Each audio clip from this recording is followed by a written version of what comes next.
Donc le groupe 2, le sujet c'était adaptation des pratiques culturelles. Donc comment on s'y est pris?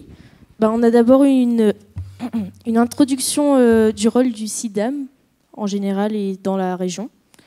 Puis après on s'est divisé en 3 groupes, donc de 4-5 personnes à chaque fois. Chaque groupe a travaillé sur une thématique. Donc le premier c'était décrire et comprendre le système. Le deuxième c'était cartographie des acteurs et institutions. Et le troisième, c'était dynamique et les boucles de rétroaction, les freins et les leviers. Et ensuite, on a fait une mise en commun tous ensemble pour faire ce petit récap.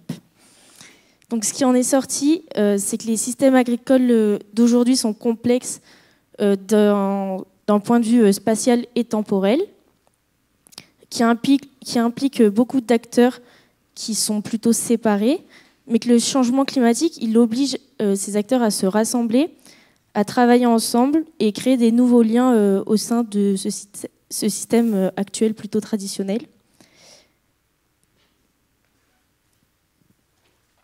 Et donc, en lien avec le changement climatique, une trajectoire est souhaitable, qui ne sera pas exactement suivie, puisqu'il y aura des effets de haut et de bas liés à la variabilité interannuelle pour les agriculteurs, notamment.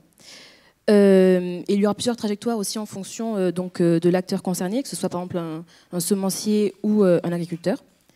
Cependant, il y a des freins à cette trajectoire, par un manque d'encouragement au travail de groupe pour les agriculteurs, de l'individualisme dans les pratiques, à la difficulté liée au changement de gouvernement et donc à la perte de subventions.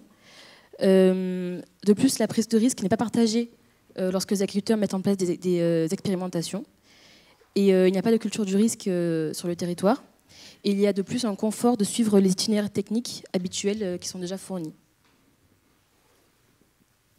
Et enfin, des leviers.